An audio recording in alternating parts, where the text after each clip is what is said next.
મિત્રો last time આપણે અકાઉન્ટમાં ચેપ્ટર નંબર 2 ભાગીદારી પેઢીના વાર્ષિક હિસાબોના પહેલા દાખલાની ગણતરી પૂર્ણ કરી અને મિત્રો આજે એ જ ટોપિક્સની અંદર એક નવો સેકન્ડ નંબરનો દાખલો ગણીશું જે તમારી ચોપડીમાં પેજ નંબર 84 પર દાખલા નંબર 15 આપેલો છે.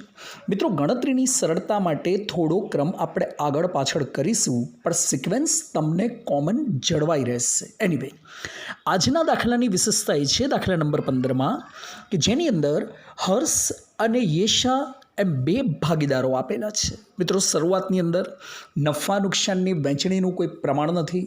જનરલી હવાલાની અંદર જો પ્રમાણ ન મળે તો તમારે એવું સમજવાનું કે નફા નુકસાનની વહેંચણીનું પ્રમાણ નહીં આપેલું હોવાને કારણે તેઓ નફો નુકસાન સરખા ભાગે વહેંચે છે એમ માનીને જ્યારે ફાળવણી ખાતું બંધ કરતાં વહેંચણી પાત્ર નફો આવશે ત્યારે એની ફાળવણી આપણે સરખા પ્રમાણમાં કરીશું. એનીવે એ બે ભાગીદારોનું તારીખ 31/3/17 રોજનું કાચું સરવૈયું આપેલું છે. એની નીચે વધારાની માહિતી એટલે કે હવાલા આપેલા છે અને એ માહિતીનો ઉપયોગ કરીને તમારે દાખલો ગણવાનો છે. તો પહેલી બાબત, સૌ પ્રથમ કાચા સરવૈયાની નીચે આપેલા હવાલા વાંચવાના અને એમાંની કોઈ પણ લાગતી વળગતી વિગત દેખાય એટલે ત્યાં તમારે ટીક કરવાની. તો મિત્રો અહીંયા આપણી પાસે અત્યારે તમે જોઈ રહ્યા છો એમાં પહેલો હવાલો આખર માલના સ્ટોકનો છે જેની મૂળ કિંમત 10,000 છે પરંતુ પાછળ એવું કીધું છે કે જે પૈકી 50% સ્ટોકની કિંમત ઉપજી શકે તેમ નથી. મિત્રો આપણે 11 કોમર્સની અંદર પણ એક બાબત એ નોટિસ કરાવેલી કે જ્યારે આખર સ્ટોકની કિંમતમાં ઘટાડો થતો હોય તો એ ધ્યાનમાં લેવું પડે. પરિણામે જેટલા રૂપિયાનો ઘટાડો થાય છે એ શોધીને એને મેઇન સ્ટોકની કિંમતમાંથી માઇનસ કરવું પડે અને બાદ કર્યા પછી તમારી પાસે જે રકમ આવે બસ આખર સ્ટોક એટલા રૂપિયાની કિંમતથી તમારે નોંધવો પડે. તો મિત્રો અહીંયા આપણને સીધો ઘટાડો આપ્યો નથી પણ અપ્રત્યક્ષ એમ કહેવામાં આવ્યું છે કે જે 10,000 રૂપિયાનો આપણી પાસે જે ટોટલ સ્ટોક છે એમાંથી 50% કિંમત ઉપજી શકે તેમ નથી એટલે અડધી કિંમત એની મળવા પાત્ર નથી. 210,000ના 50% કાઢીશું એટલે 5,000 રૂપિયા આવશે. હવે ઉપજવા પાત્ર નથી એટલે એટલા રૂપિયાનો તમારે ઘટાડો કરવાનો. આમ આખર સ્ટોકની કિંમત જે પ્રોપર 10,000 રૂપિયા હતી આપ જોઈ રહ્યા છો એના 50% એટલે કે અડધી રકમ 5,000 રૂપિયા બાદ કરતા હવે ડિફરન્સ આપણી વચ્ચે વધ્યો 5,000. બસો આપણે આ દાખલામાં આખર સ્ટોકની જે અસર આપીશું એ 5,000 રૂપિયાથી આપીશું. હવે આખર સ્ટોક હવાલામાં હોય તો એની બે અસર આ રીતે આવે. પહેલું, વેપાર ખાતામાં જમા બાજુ અને બીજી અસર પાકા સરવૈયામાં મિલકત લેણા બાજુ. એનીવે હવાલો સોલ્વ થઈ ગયો પરંતુ મિત્રો આવી કોઈ વિગત આપણા કાચા સરવૈયાની અંદર નથી એટલે આખર સ્ટોકની ટીક કરવાની આવશે નહીં. એનીવે આગળ વધીએ. નેક્સ્ટ બીજા નંબરનો હવાલો છે મકાન ખરીદીના કાનૂની ખર્ચા 4,000 રૂપિયા કાનૂની ખર્ચમાં સમાયેલા છે. તો પહેલાં તો કાચા સરવૈયાની અંદર નજર કરો, તમને મકાન પણ આપેલું છે અને કાનૂની ખર્ચ પણ આપેલા છે. આપણા હવાલાની બંને વિગત કાચા સરવૈયામાં છે એટલે બંનેને અલ્ટિમેટલી ટીક કરી. એનીવે હવે આ હવાલાની અસર કઈ રીતે આપવાની છે એ સમજો. અત્યારે આપણને હવાલામાં જે વિગત આપેલી છે એમાં એવું કીધું છે કે મકાનની ખરીદી. મિત્રો મકાન ધંધાકીય એકમ માટે મિલકત કહેવાય અને આપણા 11 કોમર્સના નિયમ પ્રમાણે જ્યારે કોઈ મિલકત ખરીદવામાં આવી હોય અને એને લગતો કોઈ વધારાનો ખર્ચ થાય તો નિયમ પ્રમાણે એ ખરીદીનો ખર્ચ એટલે કે મિલકતની ખરીદીનો ખર્ચ હંમેશા મિલકતની કિંમતમાં ઉમેરાવો જોઈએ. પરિણામે મકાનની ખરીદી માટે જે 4,000 રૂપિયા કાનૂની ખર્ચા ચૂકવ્યા એ વાસ્તવમાં મકાનમાં સમાવા જોઈતા હતા. એટલે બીજી ભાષામાં કહીએ તો એ 4,000 રૂપિયાને મકાનની કિંમતમાં આપણે પ્લસ કરવાનું હતું. પરંતુ હવાલામાં જુઓ અંદર એવું લખેલું છે કે એ 4,000 રૂપિયા કાનૂની ખર્ચમાં સમાયા એટલે કે કાનૂની ખર્ચમાં ઉમેરાઈ ગયા. આમ મિત્રો આ હવાલાની અંદર વ્યવહારને નોંધવામાં ભૂલ થઈ એમ કહેવાય. હવે આપણે 11 કોમર્સની અંદર ભૂલોને લગતી સુધારણા માટેનું આખું ચેપ્ટર ભણીને આવ્યા છીએ. એનું નામ હતું ભૂલ સુધારણા. એ ભૂલ સુધારણાના પ્રકરણની અંદર આપણને આ રીતે પોઈન્ટ નોટેટ કરાવવામાં આવ્યો હતો કે જ્યારે વ્યવહારમાં ભૂલ થાય તો એને સુધારવા માટે બે બાબતો આપણે નોટિસ કરતા હતા. એક, ખોટું થયું હોય તેની વિરુદ્ધ અસર આપવી પડે અને જે ના નોંધાયું હોય એની સાચી અસર આપવી પડે. બસ અહીંયા એ જ નિયમનો ઉપયોગ કરીને આ હવાલાની અસર આપીશું. આપણને ખબર છે મકાનની અંદર પ્લસ કરવાનું હતું, એના બદલે કાનૂની ખર્ચમાં 4,000 પ્લસ થઈ ગયા. દેટ મીન્સ કે એ અસર ખોટી અપાઈ. બસ તો હવે એની વિરુદ્ધ અસર. એટલે પહેલાં શું કરવાનું, કાનૂની ખર્ચમાંથી એટલી રકમ તમારે મિત્રો માઇનસ કરીને બતાવવી પડશે. કે કાનૂની ખર્ચની અંદર ભૂલથી પ્લસ થયું એટલે માઇનસ કરવાનું. આ થઈ પહેલી અસર. અને બીજું, જ્યાં નથી નોંધાયું તેની સાચી અસર આપવી પડશે. બસ એ મકાનની અંદર પ્લસ નથી થયું એટલે બીજી અસર તરીકે હવાલામાં મકાનમાં પ્લસ કરીશું. આમ કાનૂની ખર્ચમાંથી બાદ અને મકાનની કિંમતમાં પ્લસ કરતાં આપણો આ હવાલો સોલ્વ થઈ જશે. એનીવે, બીજા નંબરના હવાલાની ટીક અને સોલ્યુશન કર્યા પછી આગળ વધીશું. નેક્સ્ટ હવાલામાં કીધું છે દેવાદારો પર 5% ગાલખાદ અનામતની જોગવાઈ કરવાની છે. તો મિત્રો પહેલાં તો દેવાદારો આપેલા છે એટલે એને ટીક કરીશું. તમારા કાચા સરવૈયાની અંદર ઉપરથી નજર કરતા જઈએ તો અહીંયા એક વિગત આપણને આપવામાં આવી છે. પેટન્ટ અને ટ્રેડમાર્કની નીચે છે લેણું. મિત્રો ઘણી વખત એવું બનશે કે પ્રોપર દેવાદાર શબ્દ પ્રયોગ નહીં થયો હોય ત્યારે દાખલામાં આપણને લેણું જોવા મળશે. બસ અત્યારે અહીંયા એ લેણાને ટીક કરીશું. મિત્રો લેણું એ જ દેવાદાર કહેવાય એટલે દેવાદારની જગ્યાએ લેણાને ટીક કર્યું. આ સિવાય સહેજ નીચે ઉતરીએ તો છેલ્લેથી ચોથા નંબરની વિગતમાં તમને એક એન્ટ્રી જોવા મળી છે ગાલખાદ અને ગાલખાદ અનામત. બસ એ વિગતને ટીક કરીશું. એનીવે એની અસર તો જ્યારે આપણે દાખલો સોલ્વ કરીશું ત્યારે સમજાવી દઈશ. આગળ ત્યાર પછીનો નેક્સ્ટ હવાલો છે ફર્નિચર પર 10% અને મકાન પર 5% ઘસારો ગણો. તો મિત્રો કાચા સરવૈયાની અંદર એક નજર કરીએ તો અહીંયા આપણને શરૂઆતના સ્ટોકની નીચે પહેલાં તો ફર્નિચર આપેલું છે. હવાલો ફર્નિચરનો છે એટલે ફર્નિચરને ટીક કરીશું. પરંતુ ધ્યાનથી સમજો, એ ફર્નિચરની નીચે માલના ખાતા અને મજૂરીની વિગત પૂર્ણ કર્યા પછી આપ જોઈ રહ્યા છો ફર્નિચરનો ઘસારો પણ આપેલો છે. હવે અહીંયા એક નવો મુદ્દો મારે તમને નોટિસ કરાવવાનો છે, એ ધ્યાનથી સમજજો. વાસ્તવમાં જ્યારે કોઈ મિલકતને લગતો ઘસારો ઓલરેડી કાચા સરવૈયામાં આપ્યો હોય અને તેમ છતાં પણ ફરીથી પાછો હવાલામાં એ જ મિલકત ઉપર ઘસારો ગણવાની સૂચના આવે ત્યારે આપણે શું કરવાનું, કાચા સરવૈયામાં આપેલ આ જે ફર્નિચરનો ઘસારો એટલે કે જે મિલકતનો ઘસારો આપેલો છે એને સૌપ્રથમ મિલકતની કિંમતમાં જ ઉમેરી દેવાનું અને ત્યાર પછી જે ટોટલ આવે બસ એ રકમ પર હવાલામાં આપેલ ટકાવારી મુજબ નવો ઘસારો ગણવાનો અને એની ભૂતકાળમાં આપતા હતા એ રીતે બે અસર આપવાની. મિત્રો હું ફરીથી એક વખત આ જ મુદ્દો રિપીટ કરાવી દઉં. જ્યારે કાચા સરવૈયામાં કોઈ મિલકતને લગતો ઘસારો આપ્યો હોય અને હવાલામાં ફરી પાછું એ જ મિલકત ઉપર જો ઘસારો ગણવાની સૂચના આવે તો કાચા સરવૈયામાં આપેલા ઘસારાને મિલકતની કિંમતમાં ઉમેરી દેવો પડશે અને ત્યાર પછી જે અમાઉન્ટ આવે બસ એ રકમ પર હવાલામાં આપેલ ટકાવારીને આધારે ફરીથી ઘસારો ગણવાનો અને એની બે અસર આપવાની. તો અત્યારે એવું બનશે કે ફર્નિચરને મિલકત લેણા બાજુ નોંધ્યા પછી આ એનો જે ઘસારો છે મિત્રો એમાં પ્લસ કરી દઈશું. તો આપ જોઈ રહ્યા છો ફર્નિચરની રકમ 3,000 છે, એનો ઘસારો 300 એટલે 3,000માં 300 પ્લસ કરતાં ટોટલ અમાઉન્ટ બનશે 3,300 અને હવે 3,300 પર હવાલામાં આપેલ ટકાવારીને આધારે તમે 10% ઘસારો ગણશો એટલે અમાઉન્ટ મળશે આપણને 330.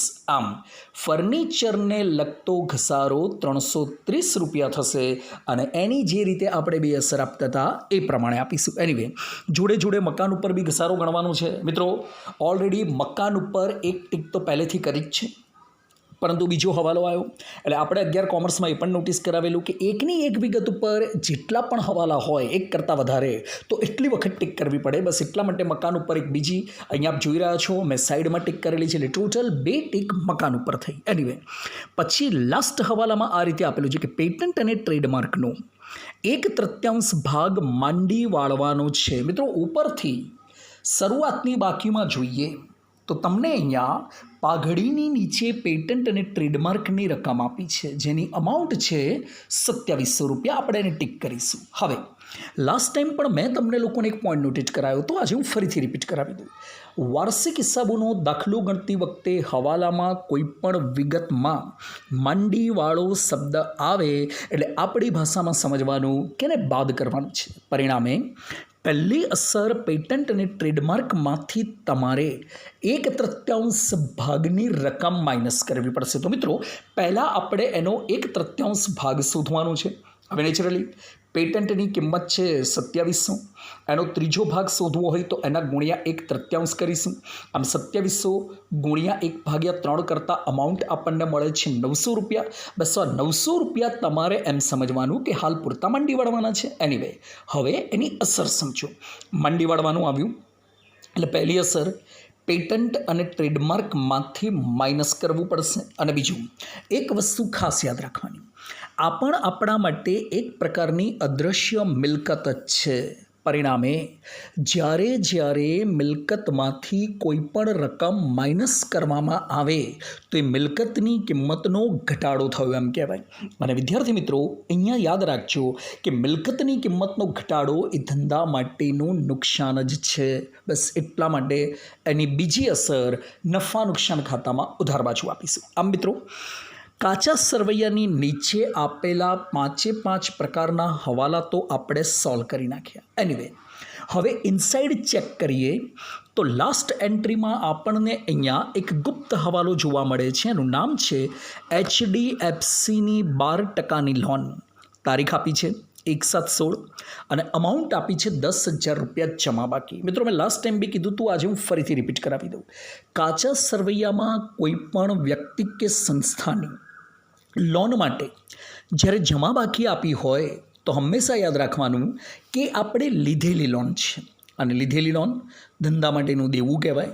પરિણામે જ્યારે તમે એની એન્ટ્રી ગોઠવો ત્યારે દેવું હંમેશા પાકા સરવૈયામાં મૂડી દેવા બાજુ આવે. એનીવે હવે એના પર હવાલો છે તો આપણે એની પર ડિસ્કશન કરી છે. નિયમ એવો છે કે જ્યારે પેઢી અન્ય કોઈ વ્યક્તિ કે સંસ્થા પાસેથી લોન મેળવે તો પેઢીએ લોન પર વ્યાજ આપવું એટલે કે ચૂકવવું પડે છે. બસ એટલા માટે હવે અહીંયા જે હવાલાની નોંધ કરવાની આવશે મિત્રો એ HDFCની લોનનું વ્યાજ ગણવાનું છે. જેમાં એક બાબત ખાસ યાદ રાખવાની, વ્યાજ ગણતી વખતે જો હવાલામાં તારીખ આપી હોય તો આપેલી તારીખથી વર્ષ પૂરું થાય ત્યાં સુધીના મહિના એટલે કે સમય ગણવાનો અને સમય પ્રમાણેનું વ્યાજ ગણીને એની નોંધ કરવાની. તો આપણે જોઈ રહ્યા છીએ કે અહીંયા તારીખ હતી 1/7/201 થી 31/3 સુધીનો સમયગાળો ગણતા 7, 8, 9, 10, 11, 12, 1, 2, 3 આ રીતે ગણતરી કરતાં કુલ 9 મહિના થશે. પરિણામે 10,000ની રકમ પર 12% લેખે આપણે 9 માસનું વ્યાજ ગણવાનું આવશે. તમે 10,000ના પહેલાં 12% કાઢશો એટલે મિત્રો 1200 રૂપિયા આવશે, પરંતુ એ આખા વર્ષનું વ્યાજ થશે. હવે એને 9 મહિનામાં ટ્રાન્સફર કરવું હોય તો 9 વડે ગુણીને 12 વડે ભાગીશું, 900 રૂપિયા આવશે. એનીવે પરંતુ એ 900 રૂપિયાની નોંધ કરીએ પહેલાં કાચા સરવૈયામાં તમારે એક નજર કરીને જોવાનું કે શું અંદર કોઈ વ્યાજની રકમ આપી છે. તો તમે જ્યારે ચોપડીમાંથી દાખલો જોશો, રકમ સમજશો ત્યારે તમને ખ્યાલ આવશે કે ક્યાંય લોનનું વ્યાજ આપ્યું નથી. એટલે એનો મતલબ એવો સમજવાનો કે પેઢીએ વર્ષ દરમિયાન કોઈ જ વ્યાજ ચૂકવ્યું નથી. એટલે બીજી ભાષામાં કહેવાય વ્યાજ પૂરેપૂરું ચૂકવવાનું બાકી છે. પરિણામે હવે આ 900 રૂપિયાના વ્યાજની બે અસર આ રીતે આવશે. એક તો લીધેલી લોન ઉપર આપણે વ્યાજ ચૂકવવાનું છે, ચૂકવવું આવે એટલે ધંધાનો ખર્ચ કહેવાય અને ખર્ચ હોવાથી એની પહેલી અસર આપીશું નફા નુકસાન ખાતામાં ઉધાર બાજુ. અને બીજું ચૂકવવાનું બાકી એટલે દેવું પણ છે. પરિણામે બીજી અસર આપશું મૂડી દેવા બાજુ. પરંતુ મિત્રો મૂડી દેવા બાજુ જ્યારે તમે નોંધ કરો ત્યારે યાદ રાખજો HDFCની લોન આપણે મૂડી દેવા બાજુ ટીક હોવાને કારણે અંદર રાખીશું. બસ એમાં ને એમાં જ તમારે ચૂકવવાનું બાકી વ્યાજ પ્લસ કરવાનું. એટલે આ રીતે એક અસર નફા નુકસાન ખાતાની ઉધાર બાજુ જશે અને બીજી અસર પાકા સરવૈયામાં મૂડી દેવા બાજુ લોનમાં જ એ વ્યાજ પ્લસ કરીને ટોટલ આઉટરમાં લઈ લઈશું. એનીવે હવાલાનું સોલ્યુશન ટિકમાર્ક સાથે આપણે પૂરું કર્યું.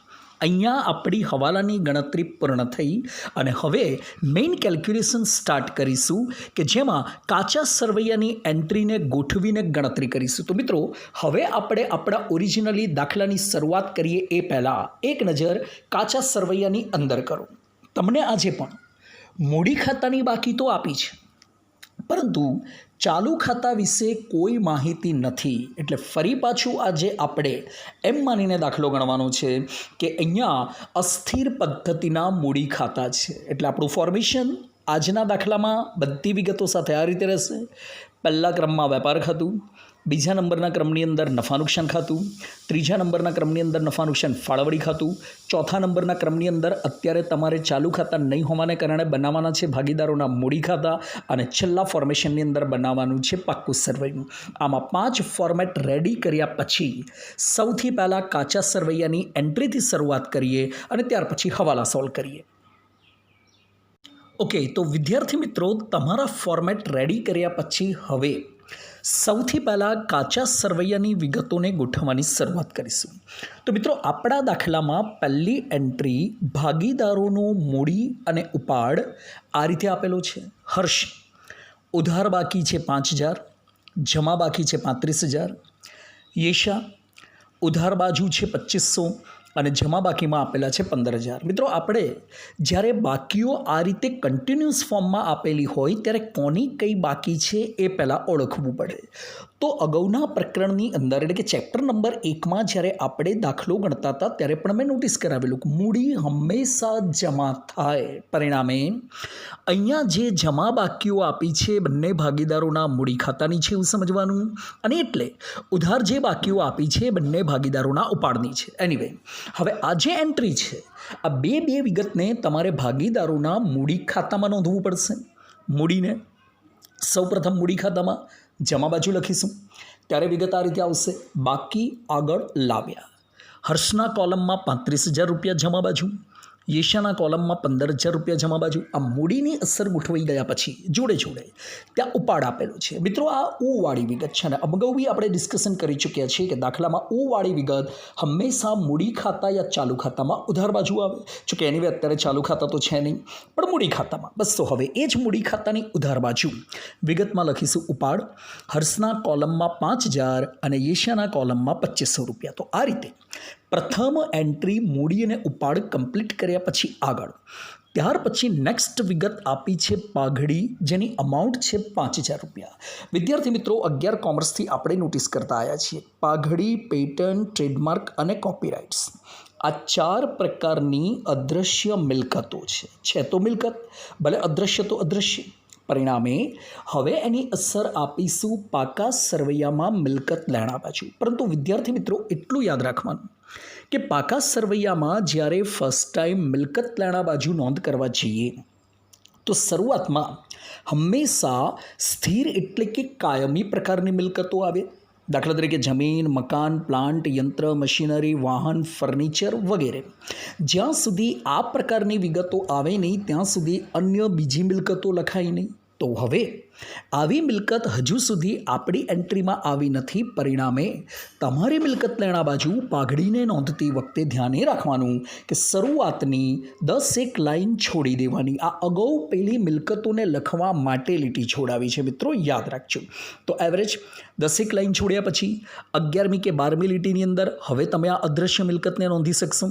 એટલે પાકા સરવૈયામાં મિલકત લેણા બાજુ લગભગ 11મી કે 12મી લીટીમાં લખવાનું છે પાઘડી, અને એના પર કોઈ હવાલો નથી. એટલે પૂરેપૂરી અમાઉન્ટ આઉટરમાં આવી જશે 5000 રૂપિયા. એનીવે, ત્યાર પછીની નેક્સ્ટ એન્ટ્રી જેની હમણાં જ ડિસ્કશન કરી પેટન્ટ અને ટ્રેડમાર્ક, એ બી તો ત્યાં જ આવશે કેમ કે છે તો અદૃશ્ય મિલકત, પરંતુ એ ટીક હોવાથી પાઘડીની નીચે પેટન્ટ અને ટ્રેડમાર્કની અમાઉન્ટ 2700 રૂપિયાને અંદરના ખાનામાં નોંધીશું. આગળ પછીની એન્ટ્રીમાં લેણું અને દેવું આપેલું છે. મિત્રો યાદ રાખજો, આપણા 11 કોમર્સના નિયમ પ્રમાણે લેણું હંમેશા ઉધાર થાય અને દેવું હંમેશા જમા થાય.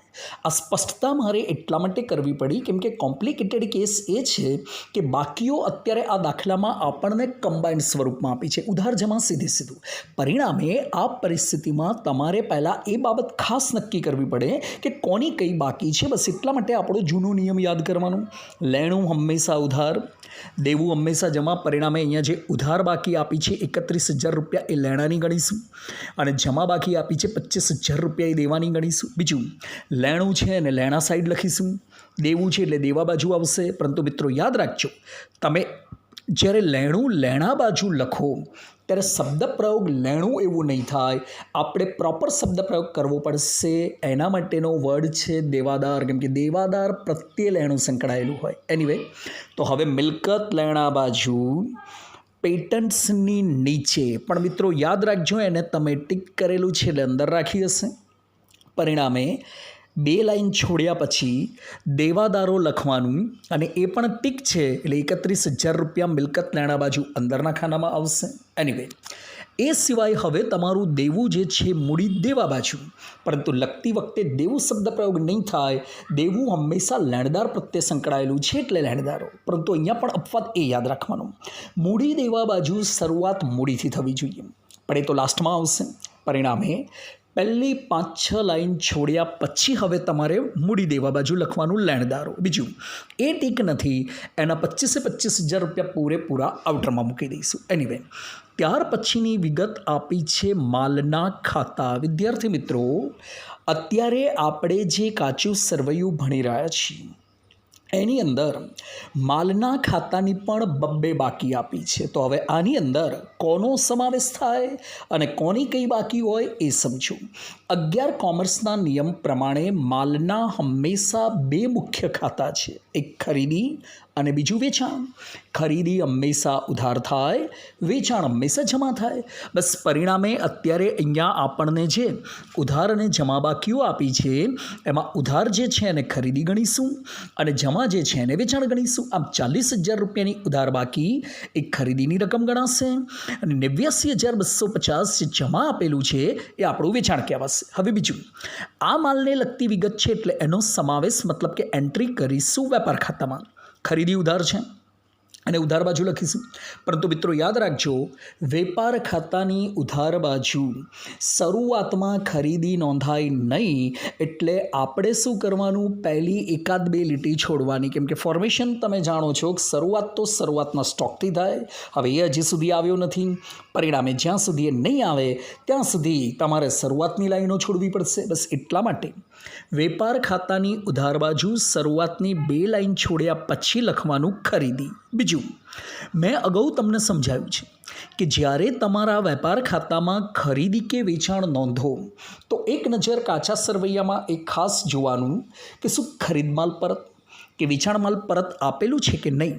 તો મિત્રો સહેજ નીચે નજર કરો, ફર્નિચરની નીચે અહીંયા તમને માલ પરતના ખાતા આપેલા છે. એનો મતલબ એ કે આની અંદર એક ખરીદ પરત છે, બીજું વેચાણ પરત છે. આમ અત્યારે આપણને દાખલામાં ખરીદ પરત અને વેચાણ પરત બંને આપેલું હોવાને કારણે હવે જ્યારે વેપાર ખાતાની ઉધાર બાજુ તમે ખરીદી નોંધશો તે 40,000 રૂપિયાને તમારે અંદરના ખાનામાં મૂકવા પડશે. આ જ રીતે વેપાર ખાતાની જમા બાજુ તમે જ્યારે વેચાણ નોંધશો 89,250, તો એ 89,250ની અમાઉન્ટને પણ તમારે અંદરના ખાનામાં મૂકવી પડશે. આગળ ત્યાર પછીની વિગત આપી છે યંત્રો કે જે મિલકત છે.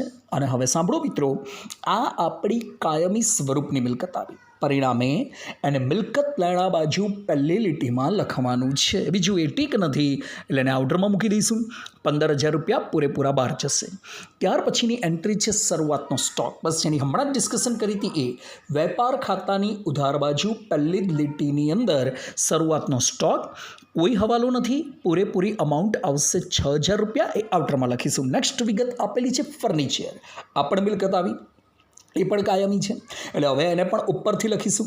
તો યંત્રોની નીચે ફર્નિચર લખવાનું છે, પરંતુ મિત્રો તમારા દાખલામાં એ વિગત ટીક છે એટલે હાલ પૂરતું એ 3,000 રૂપિયાની બાકીને અંદર રાખીશું. એનીવે, નેક્સ્ટ પછીની વિગત છે માલ પરતના ખાતા, અને આની અંદર પણ 2 બાકી આપી છે. એટલે મિત્રો ડબલ એન્ટ્રી હોય ત્યારે સમજવાનું કે આમાં એક ખરીદ માલ પરત હશે અને બીજું વેચાણ માલ પરત હશે.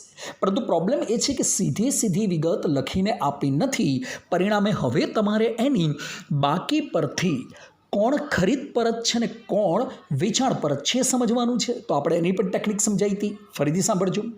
ખરીદી હંમેશા ઉધાર થાય, પરિણામે એનું પરત હંમેશા જમા થાય. વેચાણ હંમેશા જમા થાય, પરિણામે એનું પરત હંમેશા ઉધાર થાય. આમ ક્રોસ વેરિફિકેશન યાદ રાખવાનું. તો અત્યારે અહીંયા આપણને જે ઉધાર બાકી આપી છે પહેલાં 7500 રૂપિયા, એ થશે આપણા માટે વેચાણ માલ પરત. અને જમા બાકી આપી છે 5,000 રૂપિયા, એ આપણા માટે થશે ખરીદ પરત. મિત્રો ફરીથી એક વખત, ખરીદી ઉધાર એનું પરત જમા, એટલે જે જમા આપેલું હોય એ ખરીદ માલ પરત સમજવાનું, વેચાણ જમા એનું માલ પરત ઉધાર, એટલે જે ઉધાર આપેલું હોય એ વેચાણ માલ પરત સમજવાનું. પરિણામે 7500 રૂપિયા ઉધાર છે, જેને ગણીશું વેચાણ માલ પરત. હવે જ્યાં વેપાર ખાતામાં વેચાણ તમે અંદર મૂક્યું હતું, બસ એમાંથી તમારે આ 7500 વેચાણ માલ પરતને બાદ કરવાનું, અને જે નેટ અમાઉન્ટ વધે એને બહારના ખાનામાં મૂકી દેવાની આવશે. એક્ઝેક્ટલી એ જ રીતે વેપાર ખાતાની ઉધાર બાજુ જ્યાં ખરીદી તમે અંદર મૂકી હતી એની નીચે હવે માઇનસ ખરીદ પરત 5,000 રૂપિયા કરવાના, અને એ 5,000 રૂપિયા બાદ કર્યા પછીની જે નેટ અમાઉન્ટ આવે એને આઉટરમાં મૂકવાનું. આ રીતે ચોખ્ખી ખરીદી અને ચોખ્ખા વેચાણની રકમ આઉટર કોલમમાં જશે. ત્યાર પછીની વિગત આપી છે મજૂરી. વિદ્યાર્થી મિત્રો, દાખલો ગણતી વખતે 5 પ્રકારના એવા ખર્ચા આવશે કે જે ખરીદીને લગતા થશે. એમાં સિક્વન્સ આ રીતે યાદ રાખવાનો: આવક માલગાડા ભાડું, મજૂરી, થર્ડમાં આવશે રેલવેનું, 4ની અંદર આવશે ડેમરેજ, અને 5મા નંબરના ક્રમની અંદર આવશે આયાત જકાત એટલે કે કસ્ટમ ડ્યુટી. આમાંનો કોઈ પણ ખર્ચ દેખાય એટલે ખરીદીનો ખર્ચો છે એમ માનીને એની નોંધ વેપાર ખાતામાં ઉધાર બાજુ કરવાની. બસ અત્યારે મજૂરીને આપણે હાલ પૂરતું 4,000 રૂપિયા જે આપેલા છે એને વેપાર ખાતામાં ઉધાર બાજુ નોંધીશું. એ પછીની વિગત છે ફર્નિચરનો ઘસારો. મિત્રો, જ્યારે મેં હવાલા સોલ્વ કરાવ્યા ત્યારે ફર્નિચર ઉપર ઘસારો ગણવાની સૂચના હતી, ત્યારે જ એક સોલ્યુશન કહી દીધું હતું કે જો કાચા સરવૈયામાં કોઈ મિલકતને લગતો ઘસારો આપ્યો હોય અને હવાલામાં ફરી પાછો ઘસારો ગણવાની સૂચના આવે ત્યારે આપણને ખબર છે મિત્રો કે એ ઘસારાને મિલકતની કિંમતમાં જ ઉમેરવો પડે, અને ત્યાર પછી આવતી અમાઉન્ટ ઉપર હવાલાની ટકાવારી પ્રમાણે ઘસારો ગણાશે. બસ એટલા માટે હવે અહીંયા જે આપણને 300 રૂપિયા ફર્નિચરનો ઘસારો આપ્યો છે અને ફર્નિચરની કિંમતમાં ઉમેરીશું. તો અગાઉ મિલકત લેણા બાજુ આપણે ફર્નિચર 3,000 રૂપિયા અંદર મૂક્યા છે, એમાં ને એમાં એની નીચે બતાવવાનું વત્તા ઘસારો 300, પરંતુ હજુ પણ હવાલો બાકી છે એટલે એ 3300 રૂપિયાની અમાઉન્ટને અંદર મૂકીશું, અને હવે જ્યારે ઘસારો ગણીશું ત્યારે ફુલ્લી 3300 રૂપિયાની અમાઉન્ટ ઉપર આવશે. આમ ફર્નિચરનો ઘસારો કાચા સરવૈયામાં જે છે અને હાલ પૂરતું ફર્નિચરની કિંમતની અંદર પ્લસ કરીને બતાવીશું. નેક્સ્ટ, સ્ટેશનરી અને છપામણી આપેલું છે 1550. મિત્રો, આ ધંધાકીય એકમનો ખર્ચ કહેવાય. 11 કોમર્સમાં આપણે ઘણા બધા ખર્ચાઓ મળ્યા, એમાંની એક વિગત હતી સ્ટેશનરી અને છપામણી એટલે ખર્ચ છે. પરિણામે એની અસર નફા નુકસાન ખાતામાં ઉધાર બાજુ આવશે. પરંતુ તમારે યાદ રાખવાનું કે નફા નુકસાન ખાતામાં અને નફા નુકસાન ફાળવણી ખાતામાં, આ બંને ખાતામાં ફર્સ્ટ ટાઈમ કોઈ પણ સાઈડ એટલે કે ઉધાર જમા બાજુ એન્ટ્રી ગોઠવવાની થાય તો યાદ રાખજો 2 લાઈન છોડીને તમારે નોંધ કરવાની છે, કેમ કે અગાઉના ખાતાનું પરિણામ ટોપ ઉપર લખવું પડે અને પછી એન્ટ્રી આવે. બસ એટલા માટે અત્યારે સ્ટેશનરી છપામણીના ખર્ચને ઉધાર બાજુ નફા નુકસાન ખાતામાં જ્યારે લખીશું ત્યારે 2 લાઈન છોડ્યા પછી લખીશું. ત્યાર પછીની વિગત છે મકાન. મિત્રો, આ પણ કાયમી મિલકત છે, પરિણામે એની અસર પણ મિલકત લેણા બાજુ આવશે. ફર્નિચર અંદર છે અને એના પર એક જ ટીક છે એટલે એની નીચે 2 લાઈન છોડીને મકાનને મૂકીશું અંદર 46,000 રૂપિયા. નેક્સ્ટ છે કાનૂની ખર્ચ. જે વિગતની પાછળ ખર્ચ આવે એ પ્રોપર ખર્ચ જ કહેવાય, અને હમણાં જ ડિસ્કશન કરી ખર્ચની તમામ એન્ટ્રી નફા નુકસાનમાં ઉધાર બાજુ આવશે. બસ જે અગાઉ સ્ટેશનરી છપામણી લખ્યું હતું એની નીચે મૂકીશું, પરંતુ એ ટીક છે એટલે કાનૂની ખર્ચ અંદરના ખાનામાં આવશે 6500 રૂપિયા. નેક્સ્ટ, રોકડ સિલક. વિદ્યાર્થી મિત્રો, યાદ રાખજો, તમારા કાચા સરવૈયામાં બેંક સિલક કે રોકડ સિલક આવે તે ધંધાકીય એકમની મિલકત કહેવાય. બસ એટલા માટે એની એન્ટ્રી કરીશું મિલકત લેણા બાજુ. ત્યાર પછી રેલવેનું, આ પણ ખરીદીનો ખર્ચો થયો અને એટલા માટે એની અસર વેપાર ખાતામાં ઉધાર બાજુ આપીશું. ભૂતકાળમાં જ્યાં મજૂરી લખી હતી એના નીચે આવશે. નેક્સ્ટ એન્ટ્રી આપેલી છે વીમા પ્રીમિયમ. વિદ્યાર્થી મિત્રો, આ ધંધાનો ખર્ચ છે અને ધંધાકીય એકમનો ખર્ચ નફા નુકસાન ખાતાની ઉધાર બાજુ જશે. છેલ્લે આપણે કાનૂની ખર્ચા અંદર મૂક્યા છે, એક હવાલો છે એટલે 2 લાઈન છોડીશું અને પછી વીમા પ્રીમિયમની એન્ટ્રી કરીશું. એનીવે, ત્યાર પછીની વિગત આપી છે હુંડીઓ, અને આપ જોઈ રહ્યા છો 2 પ્રકારની બાકીઓ તમને આપવામાં આવી છે. મિત્રો, 11 કોમર્સની અંદર આપણે જ્યારે હુંડી ચેપ્ટર ભણ્યા ત્યારે તમને સમજાવવામાં આવ્યું કે હુંડીના હંમેશા બે સ્વરૂપો છે, લેણી હુંડી અને દેવી હુંડી. પરિણામે અહીંયા જે ડબલ એન્ટ્રી આપેલી છે એમાંની એક છે લેણી હુંડી અને બીજી છે દેવી હુંડી. બીજું, લેણી હુંડી લેણું હોવાથી એની અસર મિલકત લેણા બાજુ આપીશું અને દેવી હુંડી દેવું હોવાથી એની અસર મૂડી દેવા બાજુ આપીશું. પરંતુ સવાલ એ થાય કે ખબર કઈ રીતે પડે કે બબ્બે બાકીઓમાં લેણી હુંડી કઈ અને દેવી હુંડી કઈ? તો હવે એનું સોલ્યુશન આ રીતે યાદ રાખજો. હમણાં મેં સમજાવ્યું, લેણી હુંડી લેણું હોવાથી એની હંમેશા ઉધાર બાકી ગણાય. પરિણામે અહીંયા જે ઉધાર બાજુ અત્યારે આપણને જે 4,000 આપેલા છે લેણી હુંડીના છે એવું સમજવાનું. હવે લેણું છે એટલે એની અસર મિલકત લેણા બાજુ આપીશું. લાસ્ટમાં તમે જે પેટન્ટ ટ્રેડમાર્ક અંદર રાખ્યું હતું એની નીચે 2 લાઈન છોડ્યા પછી લખી નાખવાના લેણી હુંડીના 4,000 રૂપિયા. અને હવે એક્ઝેક્ટલી એ જ રીતે જમા બાકી આપેલી છે 2,500 રૂપિયા, જે આપણા માટે દેવી હુંડી છે, દેવું હોવાથી એની અસર મૂડી દેવા બાજુ આપીશું. તો છેલ્લે જે આપણે લેણદારો લખ્યા હતા એની નીચે મૂડી દેવા બાજુ દેવી હુંડી લખીશું. બીજું, બંનેમાંથી એક પણ વિગત ટીક નથી, 2 ને આઉટર કોલમમાં નોંધીશું. એનીવે, ત્યાર પછી નેક્સ્ટ એન્ટ્રી તરફ આગળ વધીએ.